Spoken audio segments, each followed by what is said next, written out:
Education Officer here in Ormoc City.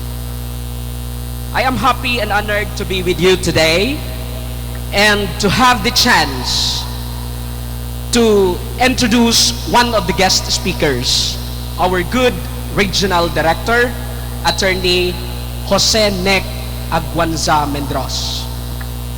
Director Mendros was born in Lawaan, Eastern Samar in 1976, and now he is considered as one of the best kept of said town.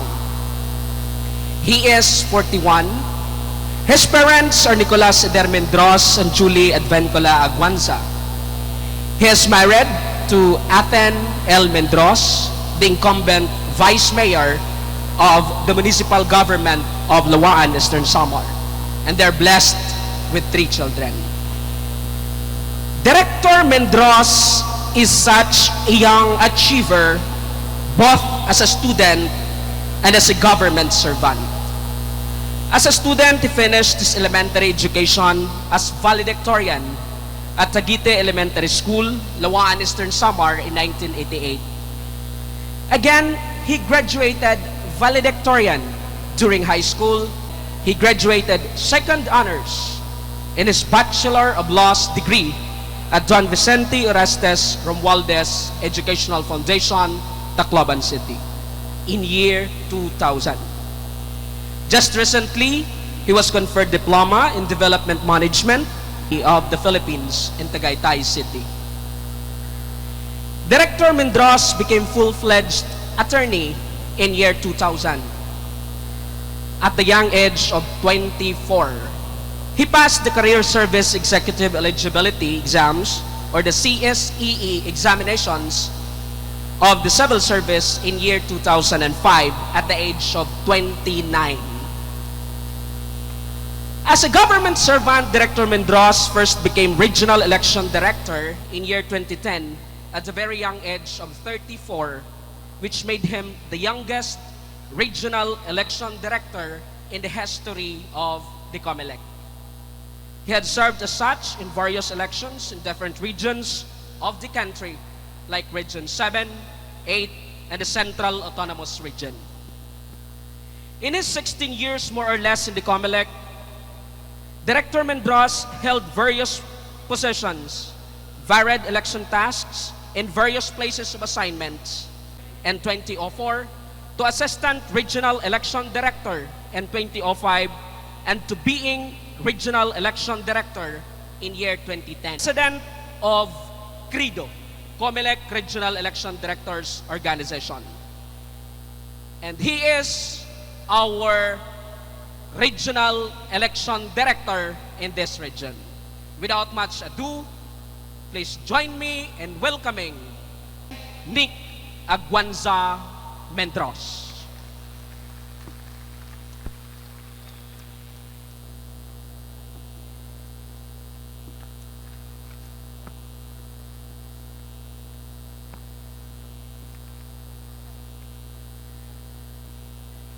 Thank you.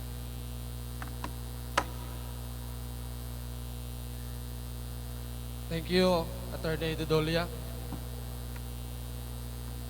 To our member of the House of Representatives, Honorable Lucy Torres, our City Mayor, members of the Sangguniang Panglungsod of Ormoc City, headed by Vice Mayor Locsin, the punong barangays and barangay kagawads of Ormoc City, good noon. I was supposed to say to the barangay officials na you are endangered species. Kanina sabi ni Mayor, ikaw ba, Director, ang magdi-discuss ng barangay elections? Sabi ko, oo. Mabilis lang ito. Wala naman tayong dapat i-discuss. Walang barangay elections eh. I am joking actually. Sometimes it's so hard to compete for your attention when we have empty stomachs, right? Nangangamoy na ang litson eh. But you have to bear with me.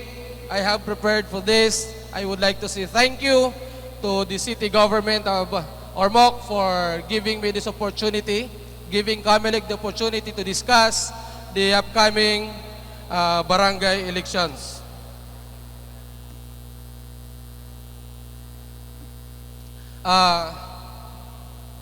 You have heard the discussions about federalism, right? And according to my good compañero, my schoolmate in UP and in the College of Law, there is, depending on the model that will be presented, there is possibility that the local government unit of the barangay could be abolished, depending on the model. But as it is, we still have the barangay as the local government unit. We'll have to discuss about barangay elections. That's one, the issue of whether or not we will conduct barangay elections this October is one of the issues that is being discussed now. Kayo, do you want to have an elections or not? Yes or no? Yes. No? Let us see.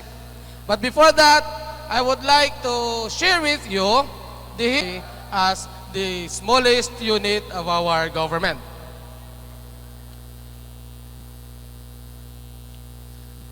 As we say, based on the local government unit, barangay is the smallest administrative division in the Philippines. Sabi nga kanina ni Attorney Blanco, punong barangays are unique. You exercise executive power, you exercise legislative power, and you also exercise quasi-judicial power as chairman of the Lopon Tagapamayapa. So unlike the mayor, the chairman is more powerful than the mayor insofar as the barangay is concerned. You decide for everything, ordinance, and you are also the chief police officer of the barangay.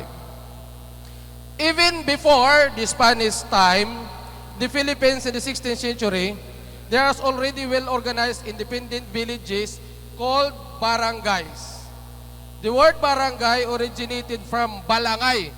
Balangay means sailboat. So, kinopya yung barangay from the word balangay. During the Spanish rule, each barangay was headed by the cabeza de barangay or teniente del barrio. This one, hindi ho ito elected. The position of the cabeza de barangay was inherited from the first dato who became cabezas de barangay. So, ano yan? Parang inherited ang position ng punong barangay. Pwedeng mag-inherit independent of the barangay. So that's how it is. The government was transformed, binago, ceased to be hereditary and became elective. So that's the time na naging elective ang position nyo. Rural councils with 4 councilors were created. So dati, ngayon, ilan ang member nyo? Barangay Kagawad, ilan? Ilan? 7. Now, from that practice, na-start na ang positions ng punong barangay 2-2-2. The barangay elections were held for the first time for the position BP 222 was codified and incorporated into the provisions of the Omnibus Election Code, which is Batas Pambansa bilang ito. So if you will remember, before the local government code, ang term of office nyo is 6 years. But you do not at the time receive any honorarium, right? Wala kayong honorarium, purely voluntary pa lang at the time. The honorarium started when we implemented the local government code. Also, under the 1987 Constitution, it is clearly stated that the Congress mandidato in that same barangay. So, pero civil degree. There is also the requirement for the Local Youth Development Council. Funding for the ISKI will be spent by the ISKI officials. Now, on the issue of the postponement of the barangay elections, dalawa ho ang basic issues on that. First, is Congress allowed to reset the elections this October 28, 2017? Yes or no? Yes, because the conduct of election for barangay officials is statutory in nature. Congress ho ang nagdi-decide niyan, hindi ho by the Constitution. But on the issue of whether or not you will be terminated and OIC will be appointed in your place, medyo mahirap-hirap ho, maraming tanong ho dyan. Marami hong tanong, marami hong question. First, on the practical issue, what would be the parameters in appointing barangay officials? What would be the qualifications? Meron ba tayong college degree requirement? Or is there a need for political affiliation? But other than practical issues, is the issue on question of validity by way of the requirement of the Constitution on whether or not the sovereign will of the people can be undermined issue. Supreme Court will decide on that. I have talked to several officials, sabi nila, alam mo sir, right in the community, pumunta ka lang rito, in-appoint ka lang. It's so different when you have the mandate from the people. Iba yung authority nyo. You can pacify them saying, ibinoto nyo ako rito, this is my role. But then again, sabi ko nga, as to whether or not it could be done, it could be done. But as to whether or not it is valid, the question will be the issue to be decided by the Supreme Court in a valid case. Before I end, I would like to see this from Benjamin Franklin. Those who would give essential liberty to purchase a little temporary safety deserve neither liberty nor safety. Thank you and good afternoon to all of you. May I request Attorney Nolito Kilang for the open forum.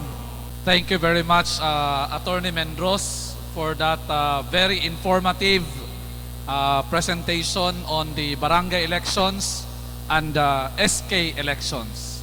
So siguro, daghan gyud ding nangandam sa ilang mga questions. Regarding this move of the President to appoint barangay officials, no? That is, there will be no elections. And you have clearly stated the provisions of our Constitution regarding this matter. As you have quoted Article 10, Section 8.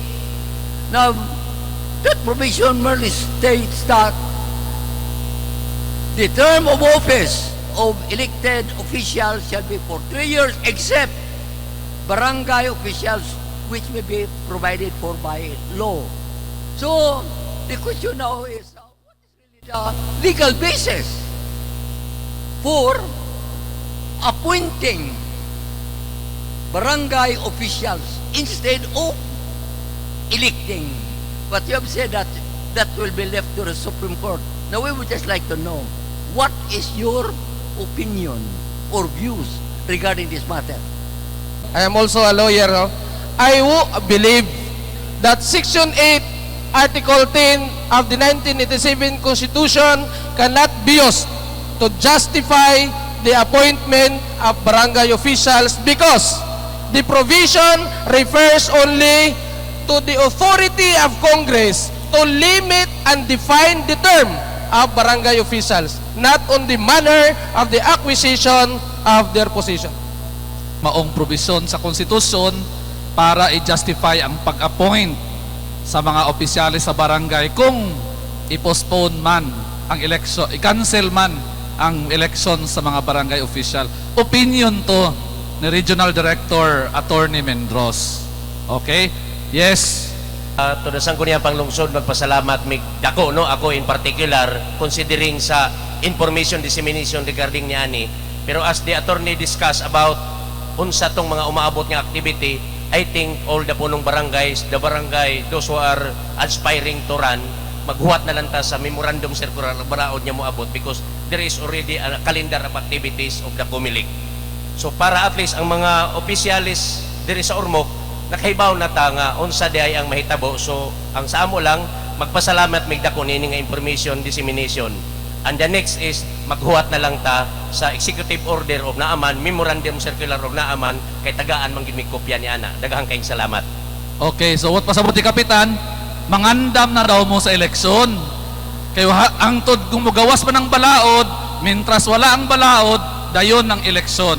So mo nang gi-explain na ni Attorney Mindros ang mga activities, schedules gikan karon paingon sa eleksyon. So mangandam na ang tanan. Naapay mangutana sa mga sa gallery na ay mangutana, mga kagawad. Okay, sumurag wala na. Thank you very much sa mga nangutana o thank you very much sa inyong pagpabilin. Back to Bumbum. Thank you. Act of appreciation is presented to Jose Nick Mendros, Regional Director, Comelec Region 8, in grateful acknowledgement and appreciation for the generous commitment of time, support, and inspiration as a guest speaker during the People's